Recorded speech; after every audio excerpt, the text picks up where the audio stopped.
Yeni bölümden herkese selamlar, sevgiler. Sizlere bu videoda fiyatları göstermek istedim. Kazakistan'ın ekonomisine bir bakalım. Ucuz mu, pahalı mı? Hep beraber görelim. Diyor, akrabaların geçiyor. Ben burada ablam kira veriyor, ev veriyor. Hani buradaki halk için iyi fiyat mı, kötü fiyat mı, ucuz mu, pahalı mı? Canı merhayım kurbana Kürde bir şeref, namus ve Kürde bir şeref ve namusik fırkavan sadece mitine. Biz Türk yemeklerini biraz Kazakistanca yapıyoruz, uyarlıyoruz desek yeridir. Bunun kilosu 40 lira. Hepsi 825 tenge. 3 sene önce işte ben geldim, sonra beraber Türkiye'ye döndük. 3 sene burada olmadık. Eylül'de tekrar geldik. iPhone 16 Pro Max 670 bin. Abi çok güzelmiş ya. Bu hayvana nasıl kıydınız? Türkçe biliyor musun? Küçük biliyorum.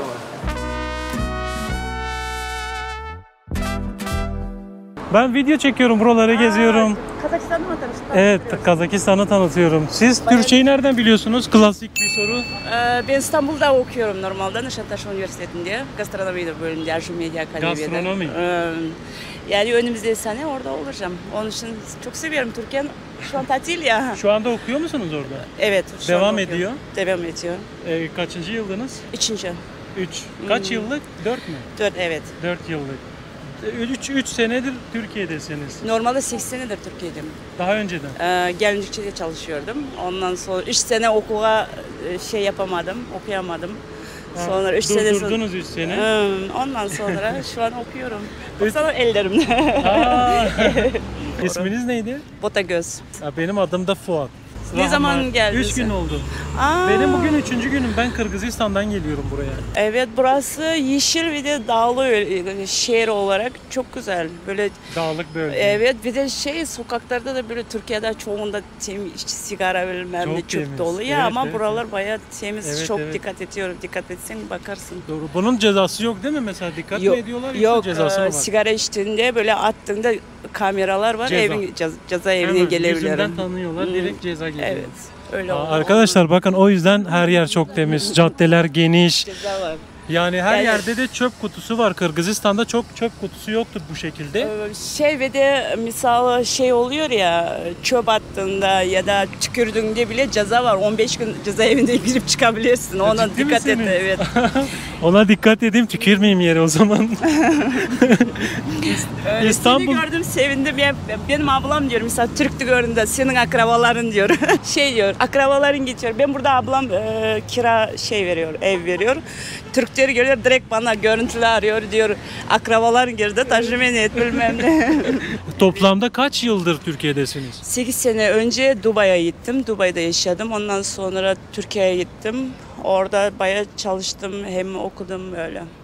Ama bilmiyorum, bana şu an orası iyi geliyor. Türkiye'de mi yaşamak yoksa burada mı? Yok, orada 8 sene çalışıp okuduktan sonra, yaşadıktan sonra ben orada yani yaşamak Daha istiyorum. adapte.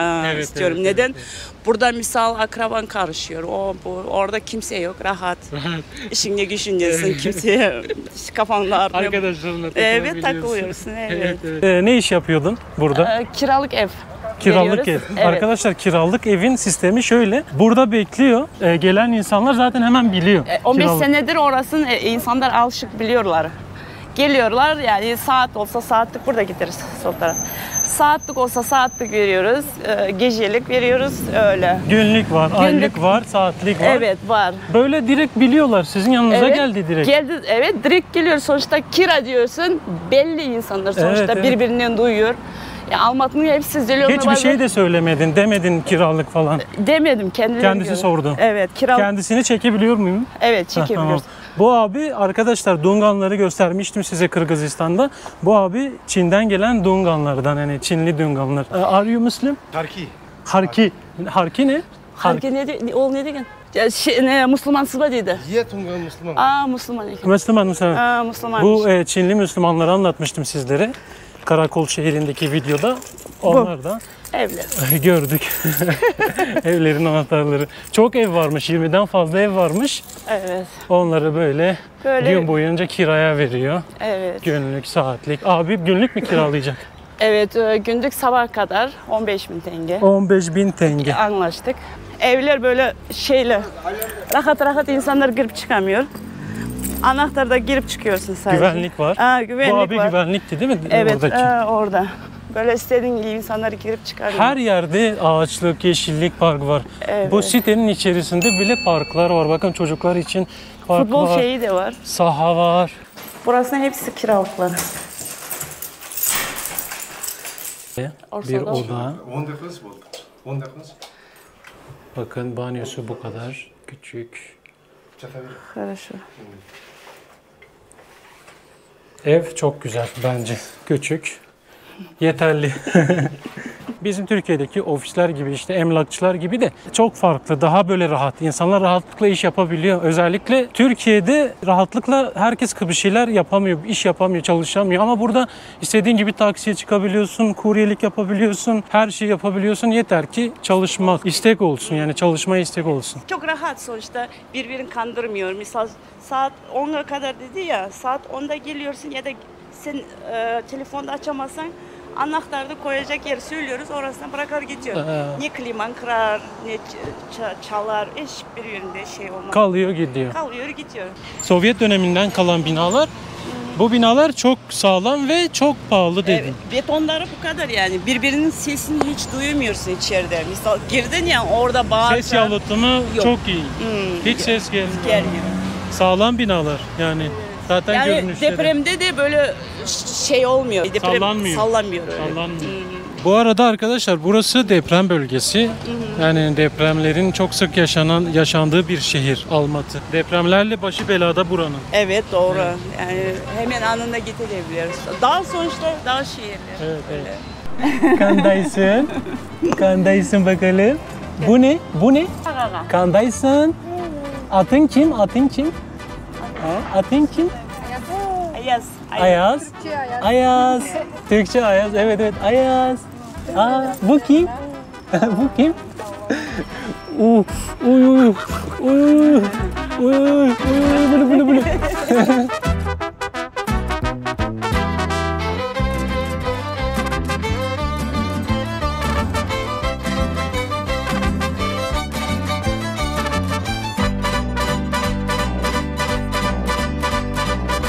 جان من رحم و قربان کرد بشرف ناموس و کرد به شرف به ناموشی فرقوان سال جمعتنه از کردم یعنی از کرد آقیم جهاتی برات سر چاوی مراوری سر سری مراوری نام من محمده Mehmet. از قزاقستان داملی برای شمه داملی تیم دچم چه چاق امریکی تهبه خدمت تا از این هان مرا خوشیمته هر زمان بریت برای امریکا دانه Ateşler Rozi او کرد تدبی اوانا در روین هم نجوان کردن هم نروین جزای مهبه جم Türkiye dikişini zaten hem haru ceza dikişinin ama hene bırak. Burası Türk kafesi. Türk kafesi. Kafesi. O yüzden Türk çayı burada bulabiliyoruz. Türkiye'de gelen insanlar Almata'da Sofra Restoran'dan ayrılmayın. Sofra Restoran bu Almata'nın en güzel, en temiz restoranıdır. Sahibi de bizim Türktür. Çok değerli, çok efendi, mükemmel insanlardır. Onun için her zaman bekliyoruz buraya. Buradaki insanlar yemeklerini seviyorlar mı Kazaklar? Evet, seviyorlar. Zaten ağırlıklı olarak yerel yemekler yapıyoruz. Türk yemekleri de oluyor ama ustalarımız Türk. Ben Eylül'de geldim. Daha önce de bir 3 sene önce 3 ay 4 ay burada kalmıştım. Babam 2018'de açtı burayı. 3 sene önce işte ben geldim, sonra beraber Türkiye'ye döndük. 3 sene burada olmadık. Eylül'de tekrar geldik. Yemekleri de zaten Türk yemekleri, %90 Türk yemekleri. Türk yemeklerine benzer var. Kazakların sevdiği yemek var. Kuru fasulye nohut oluyor mesela, Türklere özel. İşte kuzu çorbası, tavuk çorbası oluyor. Bizim Türkiye'de de benzer şeyler var. Salatalar var, karışık. İsminiz neydi sizin? Adım Hüseyin Yaşar Güngör. Aslen Zonguldaklıyım ama İstanbul Fatih'te doğup büyümeyim. Yıllardır US Polo, Pierre Cardin, Kaşeren markalarında yöneticilik yaptım. Kazakistan'a 2015'te geliş vesilemde Kazakistan, Kırgızistan bu saydığım markaların ülke müdürü olarak geldim. Yaklaşık 3,5 yıl sonra falan da bir arkadaşımla ortak bu kafeyi açtık. Daha doğrusu burada kafe diye geçiyor. Ama bizim Türkiye'deki lokanta mantığı olarak şey yapalım. Sulu yemeklerimiz var. Tavuklu ve etli. Et ve tavuk dönerimiz var. İşte pastalarımız var, baklavalarımız, salatalarımız, çorbalarımız var. Stolovya Ashane diye geçiyor. Stolovya Rusçası, Ashane Kazakçası. Biraz daha uygun fiyatlı ama lokanta kalitesinde, lezzetinde yemekler sunuyoruz. 2 tane ustamız var. Yemekleri yapan da Türkiye'den Türk ustamız, aşçımız. Döner yapan da Türkiye'den Türk ustamız. Böyle yaklaşık 6,5-7 yıldır işletmeye gayret ediyoruz. Biz Türk yemeklerini biraz Kazakistanca yapıyoruz, uyarlıyoruz desek yeridir. Çünkü buranın kullandıkları soslar, baharat çeşitleri biraz buraya uyarlanmış şekilde yapıyoruz. Tabii bu bölgenin Uygurların, Özbeklerin, Kazakların, Kırgızların bir takım yerel diyeceğimiz lezzetleri var. Bizim müşterimizin %95'i yerel. Türk sokağı diye geçiyordu. Bu sokakta Türk berberinden, kasabından, pastanesinden, biletçisinden, lokantasına, kasabına kadar hepsi vardı. Ben geldiğimde, burayı devraldığımda daha doğrusu 5 tane Türk kahvesi vardı. Bildiğimiz Türkiye'deki kıraathane dediğimiz kahvehane. Bir tane bilet yeri vardı, uçak bileti. Bir de biz vardık ama şu anda bir tek biz kaldık. Bir de bir kahvehane kaldı. Burada bizi huzursuz edecek, rahatsız edecek. Ya burada duramıyoruz, edemiyoruz. Şöyle baskı var, böyle bir sıkıntı var diyeceğimiz hiçbir şey. Burada gayet rahat yaşıyorsunuz. Burada kimsenin kılığınla, kıyafetinle, inancınla, dininle, osuyla busuyla uğraşan, herhangi bir mahalle baskısı ya da böyle yukarıdan devletin öyle bir politikası yok. Şimdi markete doğru gidiyorum. Ben markete gideyim dedim. Fiyatları göstermem gerekiyor. Fiyatları da görmem gerekiyor dedim. Gerçekten market fiyatlarını merak ediyorum. Migros gibi bir yere gidiyoruz. Haritadan baktığımda 600 metre yazıyor. Bu arada kanalıma hala abone değilseniz eğer abone olmayı unutmayın.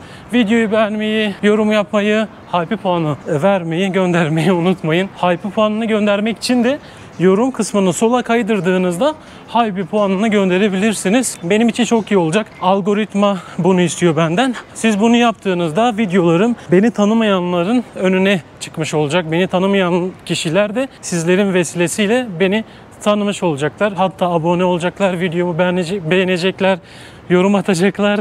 Yorumları çok görüyorum. Yeni kanalıma gelenleri çok görüyorum. Bu beni çok mutlu ediyor. İşte seni yeni fark ettim, yeni keşfettim. Videoların çok güzel, aşırı samimisin vesaire dediklerinde beni bitiriyorlar yani. Ben çok mutlu oluyorum. Daha da çok istekli oluyorum. Daha da çok video çekmek istiyorum. Motive edici şeyler yorumlar. Özellikle yorumlar benim için çok değerli.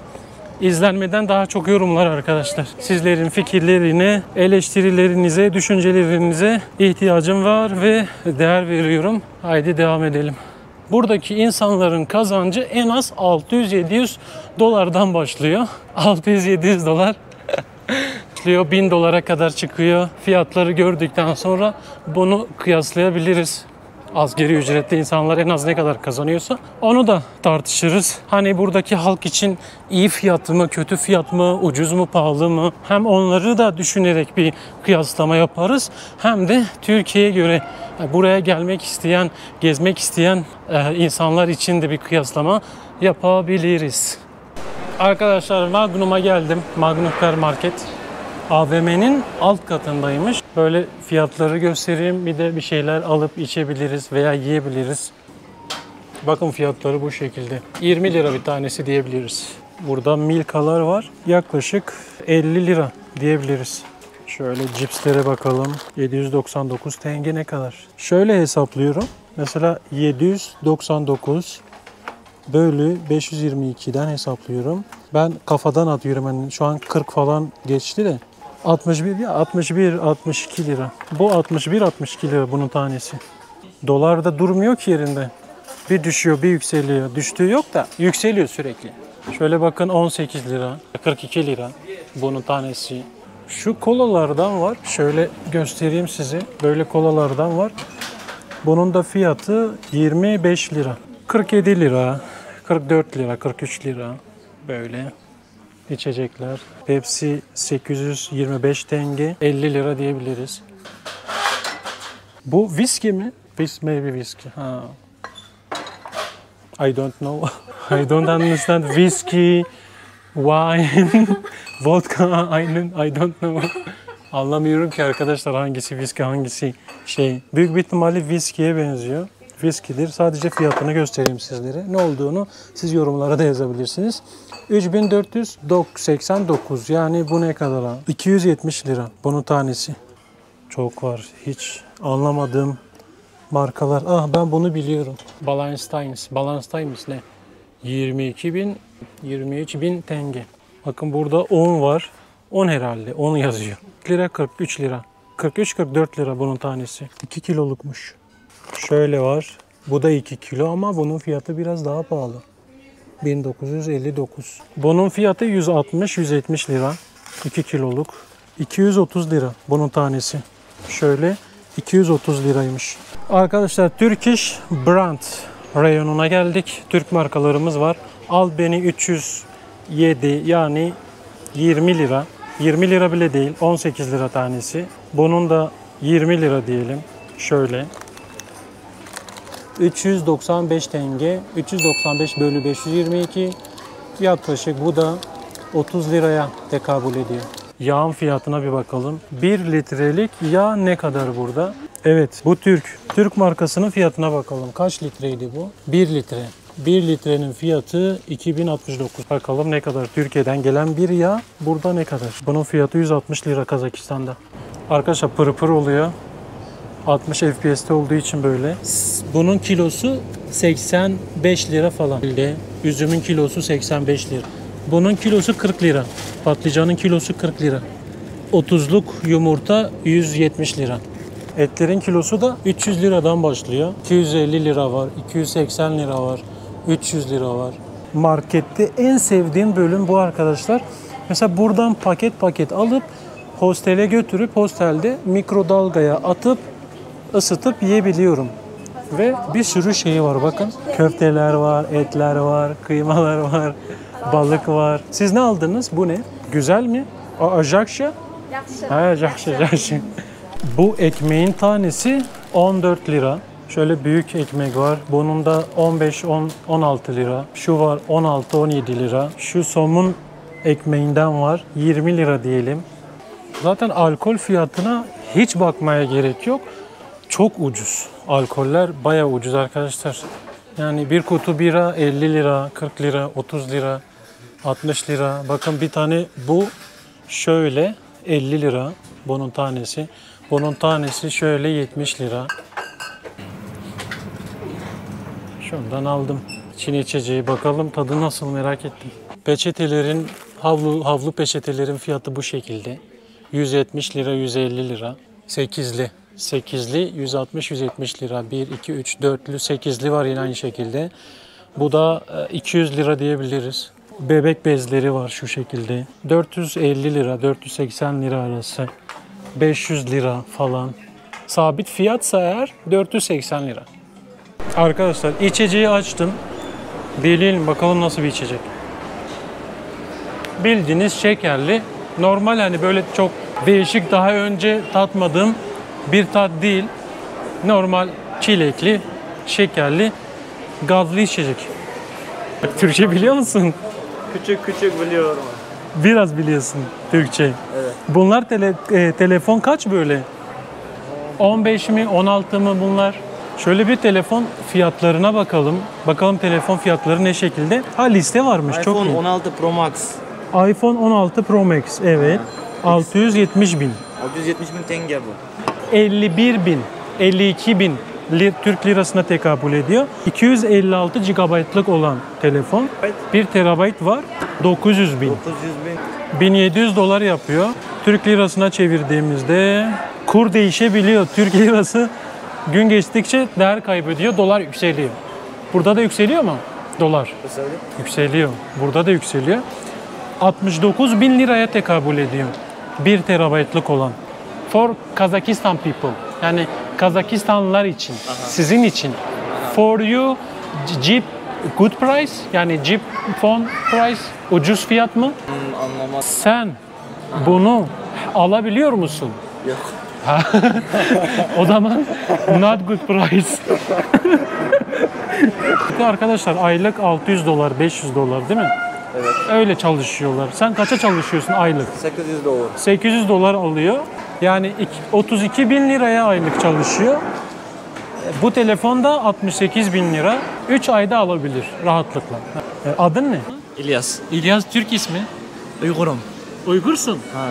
Buranın Uyguru. Genellikle sizde Türkçe isimler oluyor değil mi? Karim. Kerim, Kerim. İlyas, Kerim, Yahya, Yahya. Ramiz. Ramiz, Hamit. Hamid. Hamit. Mehmet var mı? Mehmet, Mustafa. Mahmud var. Mahmut var. Mahmut var. Fiyatlar şu şekilde göstereyim sizlere. Sizler dilerseniz böyle fiyatları 522'ye bölebilirsiniz. 522'ye böldüğünüzde dolar çıkıyor. Şöyle fiyatlar bu şekilde arkadaşlar. Bunlar fiyat. Gördüğünüz gibi bakın 900 tenge yazıyor. Bunları 522'ye böldüğünüzde dolar çıkıyor. Bilginiz olsun. MacBook'lar var, M4 Pro var. Orta Asya'da, Kırgızistan'da da aynı şekilde. Öyle Irak'taki fiyatlara kıyasla çok pahalı. Burada pahalı. Bu katta da daha çok böyle geleneksel, yöresel şeyler var. Bakın geleneksel, yöresel kıyafetleri Kazakistan'ın. Bu büyük bir ihtimalle tilki postu olacak, kürkü. Yumuşacık ya. Şöyle kadın yöresel kıyafeti şu şekilde var. Bunlar erkekler için. Kışın görmek lazım. Abi çok güzelmiş ya. Bu hayvanı nasıl kıydınız? Kurt mu, tilki mi anlayamadım ama yumuşacık. Şöyle bayan yöresel elbisesi var şu şekilde. Çok güzelmiş. Bu daha da güzelmiş. Bakın fiyatını çok merak ettim şu an. 180 деген кәдімгідей 180 мың ғой соны неғып 13 bin lira tanesi. Abla çok sinirliydi ya. Fiyatını soramadım. Şu şekilde. Hepsi mi 13 bin dedi anlamadım. Ortalama bir fiyat söyledi ama çok sinirliydi. Herhalde gergin bir gün geçiriyordur. Kim bilir canını kimler şey yaptı, sıktı. Belki parasını bekliyor. Belki işi ters gidiyor. Olabilir böyle şeyler. Evet, bu bölüm bildiğiniz dediğim gibi yöresel kıyafetlerin olduğu bölüm. Rengarenk, bakar mısınız? Çok güzel. Her şey var. Hediyelik eşyalardan tutun kıyafetlere, kadın kıyafetleri var. Erkekler için yöresel kıyafetler var. Salam. Kandaysın abla? Yaxşı. Bu at için. Atın. Çok güzelmiş. Bu kamça. 1 milyon tenge falan. Çok pahalı arkadaşlar yani. Bunun fiyatı 2000 dolar bakın. Hep orijinal taşlar kullanılmış. Kalpaklar var bu şekilde. Şöyle. Bunlar erkekler için. Şu tarafta kadınlar için. Bugün çok farklı, çok değişik bir gün oldu. Çok değişik bir video oldu. Hani dediğim gibi videolar değişebiliyor. Bir anda konusu değişebiliyor vesaire ama konusu değişmedi bu videonun. Giriş yapacaktım. İşte market fiyatlarını göstereceğim vesaire sizlere diye market fiyatlarını merak ettim. Buranın ekonomisini, yemek fiyatlarını derken öyle videonun girişi biraz değişik oldu. Değişik girdik videoya. Sizlere market fiyatını, telefon fiyatlarını vesaire gösterdim. Türk lokantasına gittik. Abiyle, Vanlı abiyle tanıştık. Onunla konuşmuş olduk. Ve Türkiye'de çalışmış, yaşamış bir Kazak kızıyla da sohbet ettik, konuştuk, tanıştık. Kiralık evlerin nasıl verildiğini, işlerin nasıl yürüdüğünü falan gördünüz. Böyle değişik bir video oldu. Aslında güzel de oldu. Abi yorucu oldu ama ben bayağı yoruldum arkadaşlar. Yani içeride çok vakit geçirdim markette, market fiyatlarına bakarken, telefon vesaire fiyatlarına bakarken. Böyle. Umarım sizlerin aklınızdaki soruların cevabını merak ettiklerinizi bu videoda bulmuşsunuzdur. İşte fiyatlar ne durumda? İnsanlar genellikle bunu merak ediyor. Ben de buraya gelmeden önce merak ediyordum. Ben videoyu izlesem de merak ederim. Hani marketteki fiyat ne kadar acaba? Ortalama. Marketin bütün fiyatlarını gösteremem ama sizlere işte gerekli olanlar ne alabilirsiniz vesaire. En düşük fiyatlarını gösterdim. En orta fiyatlar falan gösterdim. Böyle değişiyor fiyatlar. Sizce fiyatlar ne durumda? Hani buranın asgari ücretiyle kıyaslarsak, Türkiye ile kıyaslarsak ne durumda? Şu arabanın güzelliğine bakın ya. Rengi çok güzel. Değişiyor rengi bu arada. Böyle sanki güneşte falan farklı oluyor. Akşam farklı oluyor rengi. Böyle sizlere günlük yaşamı da göstermiş oldum. Bu şekilde. Yavaştan kaçayım yavaştan hostele gideyim. Gideyim bir videoları editleyeyim. Dediğim gibi her akşam videoları editlemeye çalışıyorum. Sizlere videoları yetiştirmeye çalışıyorum. Yani sistemi böyle yapıyorum ben. Gittiğimde hemen uzanıp uyumuyorum. Geç saatlere kadar bilgisayarın başında videoları düzenliyorum. Öyle uyuyorum. Sabahları erken uyanıyorum. Bazen dinlenmek gerekiyor. Neyse arkadaşlar, kendinize çok çok iyi bakın. Bir sonraki videoda görüşürüz. Lütfen beğenmeyi, yorum yapmayı, aklınızdaki bir şeyler varsa, sorularınız, eleştirileriniz, bu video hakkında düşünceleriniz varsa yorum kısmında yazarsanız çok mutlu olurum. Cevap vermeye çalışıyorum hepinize, yetiştirmeye çalışıyorum. İnternet kısıtlı. Bazen cevap veremiyorum, göremiyorum, bakamıyorum. Bunun için şimdiden kusura bakmayın. Kendinize çok iyi bakın. Bir sonraki bölümde, bir sonraki videoda görüşmek üzere. Hoşça kalın.